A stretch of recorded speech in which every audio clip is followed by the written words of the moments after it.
ADM Naveen ബാബുവിന്റെ മരണവുമായി ബന്ധപ്പെട്ട കേസ് CBIക്ക് വിട്ടു. ഉത്തരവ് അല്പസമയത്തിനകം തന്നെ പുറത്തിറങ്ങും എന്നാണ് സൂചനകൾ. BLM കേരള, തമിഴ്നാട്, പോണ്ടിച്ചേരി. കഴിഞ്ഞ ദിവസം ചേർന്ന മന്ത്രിസഭാ യോഗത്തിലാണ് ഇത് സംബന്ധിച്ച് അന്തിമ തീരുമാനം ഉണ്ടായത്. മുഖ്യമന്ത്രിയും ആഭ്യന്തരമന്ത്രിയും അടക്കം ഈ വിഷയത്തിൽ CBIക്ക് കേസ് വിടുന്നതിനെ അനുകൂലിച്ച് സംസാരിച്ചു. എല്ലാ മന്ത്രിസഭാംഗങ്ങളും അതിനെ അനുകൂലിച്ചു. തീർച്ചയായിട്ടും ഇത് CBI തന്നെ അന്വേഷിക്കേണ്ട കേസാണ്. നവീൻ ബാബുവിന്റെ കുടുംബത്തോട് അതനുസരിച്ച് VD സതീശൻ കൃത്യമായി വാക്ക് നൽകിയതാണ്.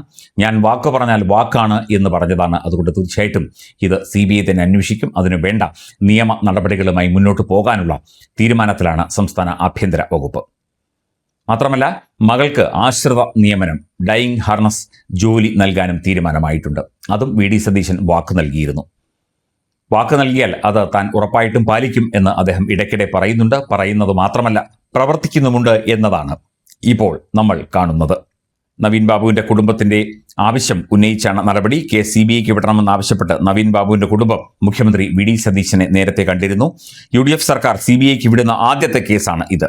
പോലീസ് കുറ്റപത്രം സമർപ്പിച്ച കേസിൽ PP ദിവ്യ എന്ന CPMന്റെ നേതാവാണ് ഏക പ്രതി. 13 സാക്ഷികളെ പുതുതായി ചേർത്ത നവീൻ ബാബു കേസിന്റെ തുടരന്വേഷണ റിപ്പോർട്ട് പോലീസ് അടുത്തിടെ കോടതിയിൽ സമർപ്പിച്ചിരുന്നു.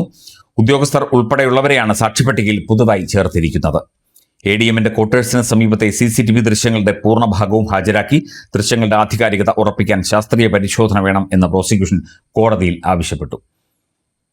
അന്ന് പാർട്ടിയുടെ സ്ഥാനത്തിരുന്ന PP ദിവ്യ അവിടെ ക്ഷണിക്കാതെ വാർത്താ സമ്മേളനത്തിന് എത്തുകയും നവീൻ ബാബു എന്ന ADMനെ പരിഹസിക്കുകയും കളിയാക്കുകയും കുറ്റപ്പെടുത്തുകയും ചെയ്ത ആ ഒരു മനോവേദനയിൽ മനം നൊന്താണ് അദ്ദേഹം ആത്മഹത്യ ചെയ്തത് എന്നാണ് ഇപ്പോൾ പറയപ്പെടുന്നത്. പക്ഷേ കൂടുതൽ അന്വേഷണങ്ങൾ വേണം.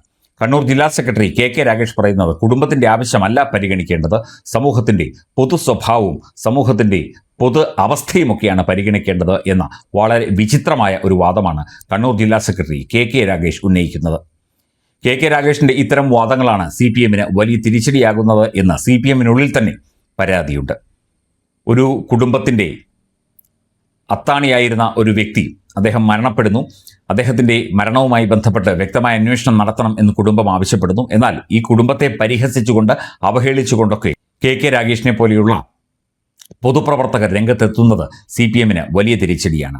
ഈ വിഷയത്തിൽ PP ദിവ്യയെ പിന്തുണയ്ക്കാനാണ് CPM നേരത്തെ തന്നെ തീരുമാനിച്ചിരുന്നത്. ഇപ്പോൾ ആ തീരുമാനത്തിൽ നിന്ന് പിന്നോട്ട് പോയോ എന്ന കാര്യം അറിയില്ല. മാത്രമല്ല, PP ദിവ്യ പലരുമായി ചേർന്ന് പല ഇടപാടുകളും അതുപോലെ ധനാഗമന മാർഗങ്ങളും ഒക്കെ തന്നെ സ്വീകരിച്ചിരുന്നു. അതിനെ എതിർത്തത് കൊണ്ടാണ് നവീൻ ബാബുവിനെ ഇത്തരത്തിൽ അവഹേളിച്ചത് എന്ന ഒരു ആരോപണവും നിലനിൽക്കുന്നുണ്ട്. ഒരു പൊതുപ്രവർത്തക ചെയ്യാൻ പാടില്ലാത്ത പല ബിസിനസ്സുകളും PP ദിവ്യ ബിനാമി പേരിലും ഭർത്താവിൻ്റെ പേരിലും ഒക്കെ ചെയ്തതായുള്ള ആരോപണങ്ങളും നിലനിന്നിരുന്നു. അപ്പോൾ തീർച്ചയായിട്ടും CBI അന്വേഷണം ഈ കേസിൽ വരേണ്ടത് തന്നെയാണ് എന്നാണ് കേരള സമൂഹത്തിൻ്റെ നിലപാട്.